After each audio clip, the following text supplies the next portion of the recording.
Chers amis qui achevez aujourd'hui cette belle session où le temps a été clément, pas trop chaud, pas trop de pluie, le royaume des cieux, l'habitation de Dieu avec nous, la vraie maison du bonheur, est encore comparable à un filet qui ramène toutes sortes de choses une fois qu'on l'a jeté dans la mer. Il y a des Bretons parmi vous qui savent ce qu'est un chalutier. Voilà. Comment comprenez-vous cette histoire? Comment cette histoire racontée par Jésus vous dit quelque chose à chacun, chacune personnellement? Je pense que dans une session, il se passe beaucoup de choses. Il se passe des moments de grande joie. On est ensemble. Pour les jeunes, évidemment, ce qui est intéressant, c'est aussi de se retrouver avec des amis et de pouvoir partager avec des amis. Joie de pouvoir être entraîné dans la prière et même d'être encouragé à la prière. Il se passe aussi des temps de détente. D'ailleurs, une session, s'il n'y avait pas de la détente, il faudrait ne pas y aller. Voilà, ça c'est sûr. Il se passe aussi dans une session des choses intérieures pendant le temps de prière, les célébrations communautaires et les temps personnels.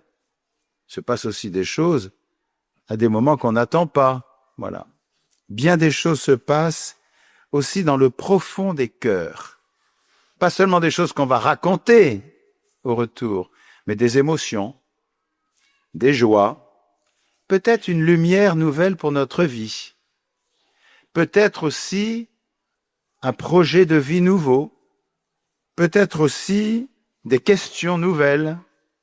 Et tout à l'heure, dans l'enseignement, ça a été dit, peut-être aussi des résolutions. Les jeunes d'Avance au Large viennent d'exprimer des résolutions. Voilà. Est-ce que tout ça va s'arrêter à la fin d'une session? Est-ce que tout cela va recommencer comme avant dans la vie quotidienne et que la session va être une belle parenthèse? Certes non. Écoutons bien l'histoire du filet jeté dans la mer qui ramène toutes sortes de choses. Elle est suivie d'une autre petite histoire qu'on oublie, qui est même la conclusion de ce chapitre. C'est l'histoire d'un trésor. Les jeunes qui étaient en début de semaine, et les autres aussi, vous avez entendu l'histoire de la perle fine, recherchée et trouvée par ce collectionneur qui choisit de tout donner, tout sacrifier pour recevoir, obtenir la perle la plus belle. Et il y a aussi l'histoire de ce champ où un brave homme, par hasard, trouve un trésor et comme il est malin, et il a raison de l'être, il achète le champ sans rien dire, recache le trésor, et puis après, le trésor est à lui, voilà. Donc l'histoire du trésor, nous l'avons déjà entendu cette semaine, il y a des choses tellement plus belles que le reste qu'on a envie de ne pas nous attacher excessivement au reste. Et peut-être même de supprimer certaines choses dans notre vie, qui n'ont plus de raison d'être, parce que nous avons découvert, ou Dieu nous a donné, de voir le vrai trésor intérieur, son amour, sa présence, son action, le fait que pour lui nous sommes uniques et qu'il compte sur nous. Et il dit, les choses du royaume, c'est comme un maître de maison qui tire de son trésor du neuf et de l'ancien. Je comprends ici que rien n'est définitivement fini pour Dieu. Je comprends que la bonté de Dieu est toujours débordante. Le fils prodigue en a fait l'expérience. Il y a du neuf et de l'ancien dans les retrouvailles à la maison de son père. L'ancien, c'est la présence toujours actuelle et vivante de son père, un père qui aime infiniment. Le neuf, c'est que cet amour, le fils prodigue, ne le connaissait pas encore et qu'il en est bouleversé au jour des retrouvailles, émerveillé. Il faut regarder, mes amis, ces choses-là, à la fois neuves et anciennes, que Dieu nous montre au cours d'une session. Alors il faut revenir à la première histoire du filet qu'on jette dans la mer et qui ramène toutes sortes de poissons. Quel est ce filet? Qui sont les poissons de toutes sortes? Ce filet, nous pouvons le voir comme l'instrument de travail de l'Église, le travail des baptisés. C'est un travail de rayonnement, d'annonce de la vie de Jésus et de son royaume. Et c'est dans ce travail que tous ici nous sommes entraînés.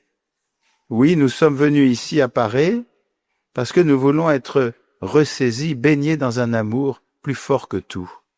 Nous voulons être ressuscités dans la joie de l'Évangile. Nous sommes heureux d'entendre et de comprendre cela. Elle est tout près de toi, cette parole, le Christ, dans ta bouche et dans ton cœur, pour que tu le suives, la suives et la mettes en pratique.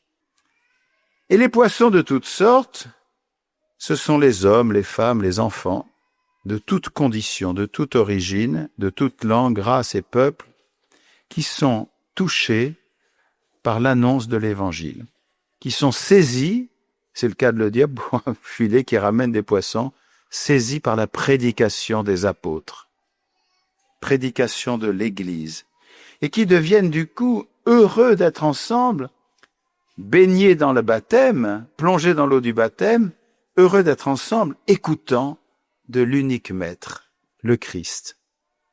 Seulement voilà, dans cette histoire, nous comprenons aussi une autre chose. Nous ne sommes pas encore sur le rivage de la fin. Le filet est toujours en train d'être jeté dans les profondeurs de la vie humaine et dans les profondeurs du monde partout. C'est la présence des chrétiens dans le monde. Il n'est pas encore ramené sur le rivage. Et là s'opère le tri et même le jugement. C'est vrai qu'un filet de pêche ramène non seulement des poissons de toutes sortes, petits et grands, mais aussi des cailloux et des algues. Et même si le Seigneur ne pouvait pas l'imaginer, aujourd'hui, des bouteilles de plastique et de la ferraille, qui, entre parenthèses, abîment à la fois les poissons et le filet. L'histoire nous dit que ce n'est pas à nous de juger entre les poissons. Or, nous passons hélas tant de temps à nous mettre à la place des anges et à nous croire déjà sur le rivage. Alors nous trions les autres et nous nous trions nous-mêmes. Au lieu de trier, écoutez bien, nos pensées, nos propres pensées, ce qui n'est pas du tout la même chose. Et saint Ignace aujourd'hui nous entraîne sur ce beau chemin de changer de tri, de quitter la gare de triage entre les gens pour nous mettre à trier nos propres pensées. C'est beaucoup plus simple par certains côtés et surtout, ça nous met en relation avec les autres beaucoup plus simplement. Saint Ignace nous apprend à discerner entre les différents mouvements de notre cœur et de notre mémoire, discerner les mouvements du cœur et des pensées, choisir de laisser agir en nous les bonnes inspirations, les bons mouvements que Dieu y met, à savoir l'action de sa grâce, la présence de l'Esprit Saint. Oui, nous ne sommes pas à la fin du monde. Et nous ne sommes pas des anges. Alors ne nous occupons pas de ce qui ne nous regarde pas, d'abord parce que c'est pas le temps, et ça n'est pas nous qui le ferons. Au terme de ces jours de session, laissons le Seigneur nous montrer à nouveau où se trouve le trésor de son amour. Un amour qui est pour tous, dont personne ne peut se sentir exclu. Et cela, c'est notre attitude qui le leur montre. Cet amour réalise ce que nous ne pouvions pas imaginer. Et ce que nous ne pouvions pas imaginer, écoutez bien, c'est que les cœurs de pierre deviennent des cœurs de chair. Que là où il y avait du tri et de la rigidité, de la condamnation, eh bien, il y a de l'amour, il y a de la patience, il y a de la réconciliation. Et même dans le filet jeté en pleine mer, pendant que le filet est en train de faire son travail, les pierres elles-mêmes, peut-être pas le plastique, enfin j'en sais rien, les pierres en tout cas elles-mêmes, écoutez bien, sont changées en poissons. C'est le mystère de la vie chrétienne, c'est le mystère des sacrements, c'est le mystère d'une session. Même les pierres deviennent des poissons. Mes amis, que nos yeux demeurent ouverts après cette session, à l'immense patience de Dieu qui nous transforme dans son amour inépuisable.